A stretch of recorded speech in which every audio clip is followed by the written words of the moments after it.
Hello students. आज मैं 19वीं शताब्दी में भारत में सामाजिक धार्मिक सुधार आंदोलन और उसके अंतर्गत आर्य समाज और दयानंद सरस्वती के द्वारा किए गए कार्यों की बात आपसे करूंगा। 19वीं शताब्दी भारत में सामाजिक धार्मिक सुधार आंदोलन के लिए जाना जाता है। इस शताब्दी के पूर्वार्ध में राजा राम मोहन राय और ब्रह्म समाज ने भारत में सामाजिक धार्मिक बुराइयों का विरोध करते हुए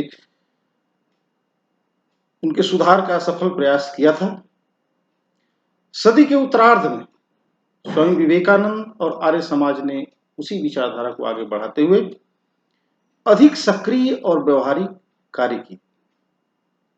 ब्रह्म समाज आंदोलन रक्षात्मक था, जो पश्चिमी धर्म और संस्कृति से प्रभावित होकर भारत में हिंदू धर्म और समाज की बुराइयों को दूर करने का प्रयत्न किया, जबकि दयानंद और आर्य समाज ने हिंदू धर्म और समाज की बुराइयों को दूर करते हुए वेदों के ज्ञान और वैदिक संस्कृति का अनुसरण करके समाज और धर्म सुधार का मार्ग प्रशस्त किया। आर्य समाज के संस्थापक दयानंद सरस्वती थे। दयानंद सरस्वती के जीवन के बारे में थोड़ा सा जानना यहाँ आवश्यक है। इनका जन्म 1824 में गुजरात की मोरबी रियासत के टंकारा नामक गांव में हुआ था। एक ब्राह्मण परिवार में इनका जन्म हुआ था और बचपन का नाम मूल शंकर था।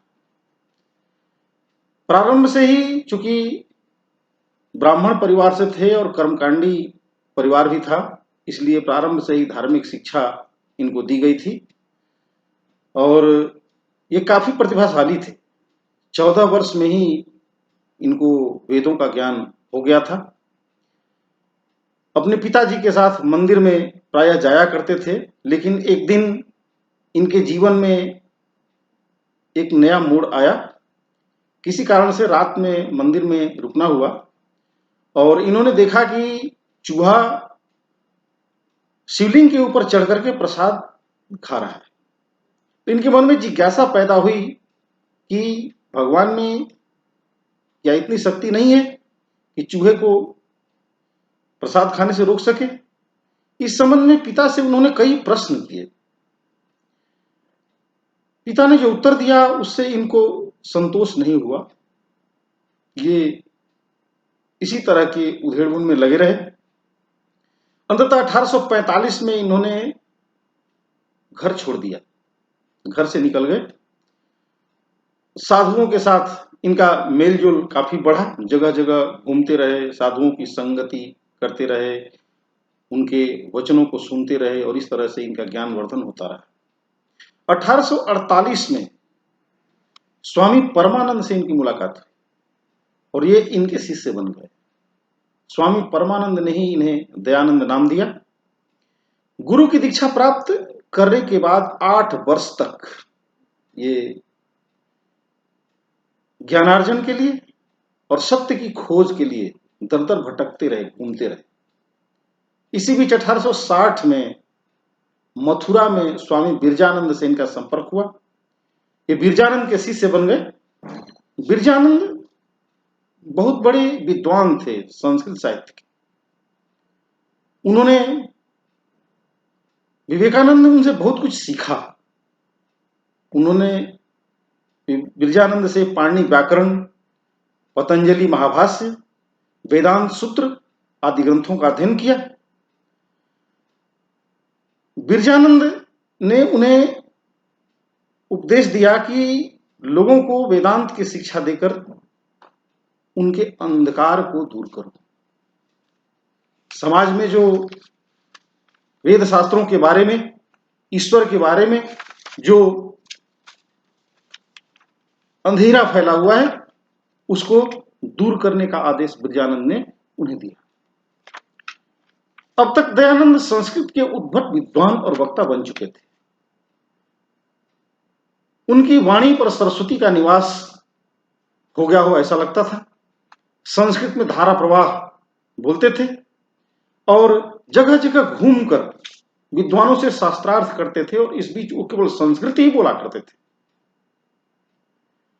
परंतु इसी बीच एक और मोड़ आया इनके जीवन में 1872 में। कलकत्ता में ब्रह्म समाज के एक नेता थे केशव चंद्र सेन, उनसे इनकी मुलाकात हुई और उसके बाद इन्होंने संस्कृत की जगह पर हिंदी भाषा को महत्व दिया।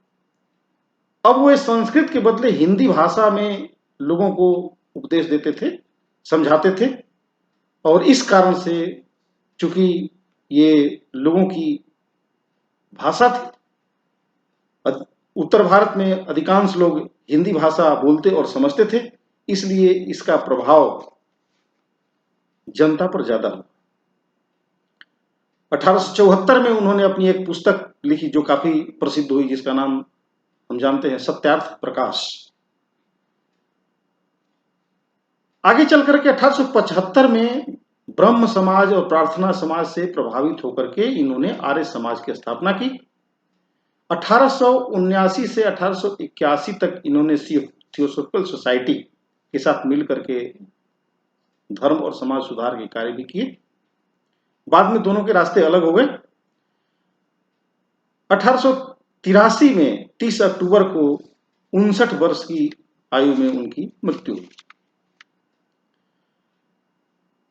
इस बीच दयानंद ने जो कार्य किए थे वो काफी महत्वपूर्ण थे। उन्होंने हिंदू धर्म और समाज के सुधार के लिए वेद और वैदिक संस्कृति को आधार माना और इसीलिए उन्होंने नारा दिया, बैक टू द वेदास, वेदों की ओर लौटो। वेद को ही सभ्यता और संस्कृति का आधार मानना चाहिए, ये विवेकानंद की राय थी। उन्होंने कुछ महत्वपूर्ण रचनाएं की। सत्यार्थ प्रकाश की बात हम कर चुके हैं। इसके अंदर विभिन्न संस्कारों और ईश्वर और मोक्ष आदि के बारे में प्रकाश डाला गया था। दूसरी पुस्तक थी वेद भाष्य, जिसमें वेदों की टीका की गई थी। और तीसरा था ऋग्वेद भाष्य भूमिका, यह भी वेदों की व्याख्या से संबंधित था, जिसको पढ़ करके सामान्य जन भी वेदों के संबंध में अपनी ज्ञान वृद्धि कर सकता था। इन्होंने आर्य समाज के 10 सिद्धांतों का प्रतिपादन किया। तो पहला है ईश्वर ही सभी ज्ञान का मूल है। दूसरा है ईश्वर शाश्वत, असीम, सर्वशक्तिमान, अतुलनीय, अपरिवर्तनशील है, इसलिए सिर्फ ईश्वर की आराधना करना चाहिए। तीसरी बात उन्होंने कही कि सत्य को ग्रहण और असत्य का त्याग करना चाहिए। चौथी बात अज्ञान का नाश और अविद्या का नाश और विद्या यानी ज्ञान की वृद्धि करना चाहिए। पांचवां सबके साथ प्रेम और दया का व्यवहार करना चाहिए। छठवां वेदों का अध्ययन सबको करना चाहिए और आर्यों का ज्ञान वेदों में संकलित है। सातवां मनुष्य का उद्देश्य सबकी भलाई करना है, सबको समाज की उन्नति के लिए प्रयत्नशील रहना चाहिए। आठवां व्यक्तिगत उन्नति से संतुष्ट नहीं होना चाहिए, बल्कि सबकी उन्नति के लिए प्रयत्नशील रहना चाहिए। नौवां सार्वजनिक कल्याण सबसे महत्वपूर्ण है और इसके विरुद्ध किसी भी व्यक्ति को आचरण नहीं करना चाहिए। और 10वां अज्ञान को दूर करने, ज्ञान का प्रकाश फैलाने के लिए निरंतर व्यक्ति को प्रयत्नशील रहना चाहिए। तो ये 10 सिद्धांत स्वामी दयानंद ने तय किए आर्य समाज के। अब हम बात करते हैं कि आर्य समाज ने क्या काम किए भारत में। आर्य समाज ने भारत में सामाजिक धार्मिक क्षेत्र में अपना महत्वपूर्ण योगदान तो किया ही, शिक्षा के क्षेत्र में भी उसका कार्य काफी सराहनीय है। राष्ट्रीय चेतना के विकास में और आगे चलकर राष्ट्रीय आंदोलन में भी उसकी भूमिका काफी महत्वपूर्ण रही। सामाजिक क्षेत्र की बात करें, आर्य समाज ने हिंदू धर्म में प्रचलित बुराइयों का विरोध किया। बाल विवाह, बहुविवाह, पर्दा प्रथा, सती प्रथा जैसी बुराइयों के कारण भारतीय महिलाओं को शारीरिक और मानसिक रूप से कमजोर किया जा रहा था समाज में। इन सभी बुराइयों का आर्य समाज ने कठोर विरोध किया। इतना ही नहीं, उन्होंने महिलाओं के उत्थान के लिए भी कार्य किया। स्त्री शिक्षा, अंतरजातीय विवाह, विधवा विवाह आदि का उन्होंने समर्थन किया। अनाथालयों और विधवा आश्रमों की स्थापना करके महिलाओं की सामाजिक स्थिति में सुधार के लिए भी आर्य समाज ने काफी प्रयत्न किया। दयानंद वर्ण व्यवस्था और जाति व्यवस्था से उत्पन्न सामाजिक भेदभाव को अनुचित मानते थे। उन्होंने इसके विरुद्ध आवाज उठाई थी। वर्ण व्यवस्था को इन्होंने कर्म पर आधारित बताया। उन्होंने समाज में ब्राह्मणों के प्रभुत्व का विरोध किया और सबको वेदों को पढ़ने का अधिकार है, इस बात की वकालत की। हिंदू समाज में अछूतों के साथ भेदभाव और छुआछूत का उन्होंने भरपूर विरोध किया। दयानंद सरस्वती ने ऐसे हिंदू जिन्हें बलपूर्वक ईसाई या मुसलमान बनाया गया था, उन्हें पुनः हिंदू धर्म में वापस लाने के लिए शुद्धि आंदोलन भी चलाया। हिंदू धर्म को दृढ़ता से पुनर्स्थापित करने का प्रयास भी उन्होंने किया और उनकी मृत्यु के बाद उनके अनुयायी लाला हंसराज तथा स्वामी श्रद्धानंद ने आगे आर्य समाज के माध्यम से हिंदू धर्म के उद्धार के लिए कार्य किया। धार्मिक क्षेत्र में भी इनका कार्य काफी महत्वपूर्ण है। आर्य समाज ने बहुदेववाद, धार्मिक आडंबर, कर्मकांड, पुरोहितवाद आदि का विरोध किया।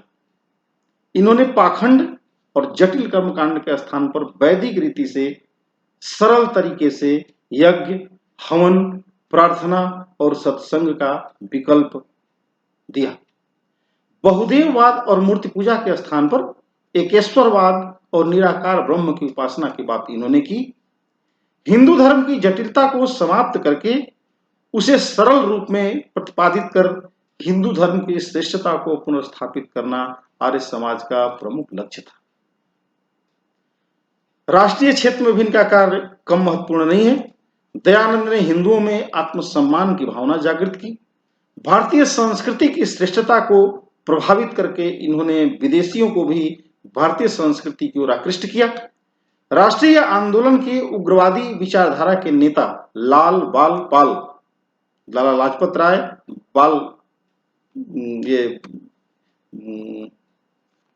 लाला लाजपत राय, विपिन चंद्र पाल और बाल गंगाधर तिलक,